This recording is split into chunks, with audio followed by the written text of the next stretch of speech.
Akhir-akhir ini ada peristiwa berkaitan dengan dunia medsos, yaitu salah satu dari kontainer TikTok ya, atau TikToker yang viral ya, ditangkap karena terindikasi mempromosikan situs perjudian atau judi online. Kalau kita kenal namanya mungkin Setbor. Di sini ada tulisan kandang monyet ya. Jadi TikTok dianggap atau dijuluki sebagai kandang monyet. Ini perlu saya tegaskan dulu bahwa kalau saya pribadi tidak setuju lah dengan begini. Karena Setbor ini kalau tidak salah hampir orang sekampungnya itu semuanya jadi kontainer TikTok. Ya gara-gara dapat duit banyak gitu. Ratusan orang jadi konten TikTok semua. Jadi bikin akun TikTok lalu isinya joget-joget kayak gitu. Kalau kandang monyet berarti mereka monyet semua? Enggak lah ya. Saya sebagai pelaku dunia media sosial juga di YouTube, saya kira semua platform itu ada baik ada buruknya. Entah dari atas dasar apa, di rating mana yang lebih manfaat atau yang lebih mudarat. Saya kira semua aplikasi itu tergantung yang pakai gitu ya. Mungkin di TikTok seleksinya lebih ketat atau lebih rendah atau apa, yaitu wallahu alam, tapi tidak disebut kandang monyet juga ya. Itu bagian yang paling receh ya. Yang paling penting di sini yang ingin saya sampaikan adalah sebetulnya kenyataan ini bukan hal yang baru. Bagaimana satu budaya, bagaimana satu tradisi, bahkan bagaimana satu profesi itu tidak ada yang benar-benar penting sebetulnya. Tidak ada yang benar-benar pelakunya itu melakukan itu karena pilihan dengan penuh kesadaran, pilihan karena merasa betapa pentingnya. Nggak ada saya kira. Semua itu about the money. Semua itu masalah karena duit. Bayangkan orang sekampung yang sehari-hari bekerja petani, atau mungkin kuli, atau mungkin apa, kecil uangnya, tiba-tiba ada profesi yang lebih menjanjikan uang, ditinggalkan Pak.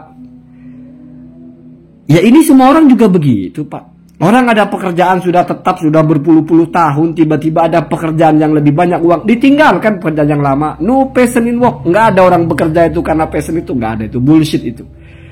Tidak ada saya bekerja ini untuk menjunjung. Nggak ada begitu. Uang Pak, uang. Semua kerja itu karena uang. Ya, saya bilang tidak ada itu kecil kemungkinan ada orang yang berpikirnya mungkin, wah ini bertani ini untuk menunjang kehidupan bangsa ini. Walaupun kecil. Nggak ada begitu Pak. Orang bertani itu karena nggak ada pilihan lain. Kalau ada uang yang lebih besar, ditinggalkan pertaniannya itu. Orang kerja apapun itu, orang kerja bangunan, tidak berpikir dia, wah saya kalau nggak kerja bangunan ini siapa yang akan membangun bangsa ini, siapa yang akan jadi kuli? Nggak ada Pak. Ditawari dia kerjaan yang lebih bagus, ditinggalkan jadi kuli bangunan itu. Jadi rumusnya mana yang ada uang, itu dikerjakan Pak. Nah tiba-tiba muncul fenomena, joget-joget, dapat uang, terkenal malah. Siapa yang nggak mau? Seandainya ini terjadi di kampung yang lain, mungkin juga begitu.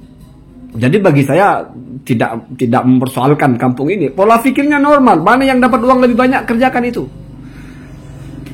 Sudah begitu rumus dunia itu Pak. Jadi kalau petani tidak sejahtera dengan pertaniannya, tidak dapat uang banyak dengan pertaniannya, lalu ada tawaran yang lebih menggiurkan, habis petani. Ya kan banyak satu kampung itu yang rata-rata bekerja ke luar negeri, jadi TKI, jadi TKW. Kenapa? Ya karena lebih menjanjikan uang. Jadi ini rumusnya sederhana. Mana yang uangnya lebih banyak dikerjakan. Saya menyoroti dari situ. Ini teori sudah lama sekali sebetulnya. Dan ini tergambar di hadapan kita. Bagaimana satu media sosial bisa merubah profesi orang sekampung. Bisa 24 jam mereka joget. Sementara bertani yang mereka mungkin dari turun temurun dia bertani, hilang Pak dalam sekejap. Kenapa? Karena uang. Uang. Jadi uang itu setingkat di bawah Tuhan Pak. Apapun orang lakukan itu kalau ada uangnya udah selesai masalah. Mungkin guru-guru honorer juga kalau ada pilihan lain yang menjanjikan ya ditinggalkan Pak jadi guru. Ngapain? Ya saya tidak bicara semua ya. Cuma mungkin ya mungkin saya ngeri kalau bicara guru ya. Karena mungkin ada juga guru yang walaupun dibayar kecil, dia tinggalkan pekerjaan yang lain karena dia pikir ini kewajiban mencerdaskan umat.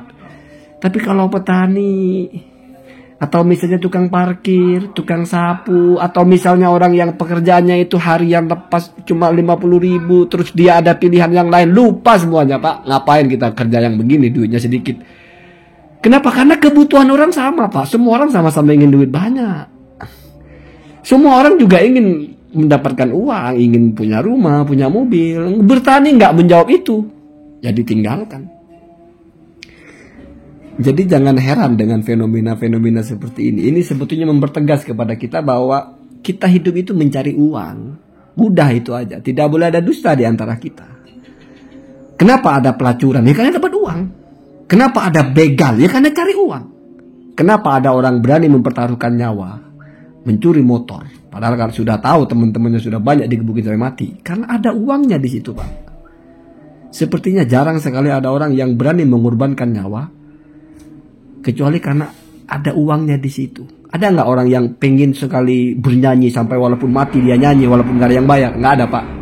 Ada nggak orang yang pengen sekali olahraga, pokoknya dia hobi olahraga, ingin olahraga walaupun mati, tapi nggak dibayar? Nggak ada, Pak. All about the money. Karena uang itu nyawa dari kehidupan, dan ini sudah terbentuk seperti itu. Jadi mengkajinya itu dari sisi, ya memang sudah hukumnya begitu, Pak. Jadi nggak heran kalau sekampung tiba-tiba nggak menjadi petani semua, padahal sudah ratusan bahkan ribuan tahun bertani dari turun-temurun, hilang sekejap mata. Itu membuktikan bahwa apapun yang dikerjakan orang-orang itu ya mungkin karena belum ada pilihan yang lebih layak. Mungkin karena belum ada yang lebih menjanjikan. Jadi pilihannya daripada tidak. Kenapa Anda kerjakan ini walaupun kecil ya daripada nggak kerja? Artinya orientasinya itu mesti milih yang lebih. Nah ketika ada yang lebih tinggi, jelas ditinggalkan. Satu. Kemudian yang terakhir mungkin masalah TikTok ya.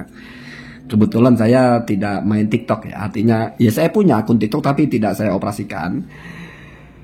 Karena di TikTok itu memang agak-agak amburadul ya. Agak-agak amburadul itu maksudnya agak-agak dunianya dunia agak bebas gitu. Perhatikan ketika live TikTok dengan YouTube itu berbeda sekali. Kenapa berbeda? Karena live di TikTok itu, Pak, setiap orang yang naik itu bisa dapat penghasilan. Jadi misalnya saya fokus kepada perdebatan misalnya. Ada orang berdebat tentang apapun, ada yang naik, nggak ngerti apa-apa, dia ngomong seember-ember, dapat sawer. Dapat uang. Sekali lagi rumus yang pertama, uang itu adalah segalanya. Maka semakin ember-ember dia ngomong. Nggak penting apa yang dibicarakan, yang penting banyak yang nyawer. Apalagi sudah tahu penontonnya dua kubu. Dia ambil kubu yang manapun dia ngomong seember-ember. Seolah maha tahu. Dapat saweran. Besoknya begitu lagi. Hanya menjadi mata pencarian. Ngomong seember-ember, dapat duit. Kapan lagi begitu? Kalau ngomong seember-ember di rumah orang kan digebukin, Pak. Di TikTok dapat duit. Akhirnya begitu. Terus banyak lagi muncul nggak ngerti apa-apa, ngomong seember-ember. Di YouTube nggak gitu, Pak. Orang live stream lihat di YouTube, yang dapat duitnya cuma host. Itu pun yang nggak banyak. Nggak ada sawer di situ. Orang naik nggak dapat apa-apa. Apalagi kalau dia tidak punya akun YouTube, nggak dapat exposure juga, nggak dapat apa-apa. Jadi yang naik itu benar-benar ingin menyampaikan sesuatu yang dianggap penting. Nggak ada motivasi nyari apa-apa. Ya kalau di TikTok siapapun yang naik, apa tujuannya? Dia punya akun, dia bisa disawer, seember-ember dia bicara. Jadi begitu ya. Jadi ya bukan kandang monyet juga. Cuma jangan heran kalau TikTok itu penggunanya lebih banyak daripada YouTube. Di TikTok itu lebih gampang nyari duit. Anda bisa join di live-live orang, disawer orang. Nggak butuh persyaratan akunnya harus berapa. Kalau di YouTube agak rumit. Harus ada persyaratan begini begitu. Misalnya harus mencapai 1000 subscriber, 4000 jam tayang. Itu pun pendapatannya tergantung jumlah viewernya ya. Anggaplah hitungannya itu 1 kali 3 ya. 1000 viewer itu dapat 3000. Ya bayangkan kalau Anda dapat 2000 ya 6000, Pak. Satu konten Anda dapat 6.000. Itu kalau dapat. Kalau TikTok kan bisa jadi Anda cari forum yang rame, ngebacot begitu segede-gede ember, dapat duit. Mungkin nggak ada followernya atau mungkin akun juga baru. Itulah TikTok ya. Bedanya dengan YouTube. Lebih mudah menghasilkan uang. Kira-kira begitu. Ketika semakin banyak yang pindah ke TikTok, berarti mereka ini pinter karena hidup memang cari uang toh. Bermedsos kan memang cari duit toh. Mana mungkin monyet begitu. Jadi bukan kandang monyet ya. Monyet itu nggak mikir, Pak, bagaimana caranya dapat duit. Allahumma dina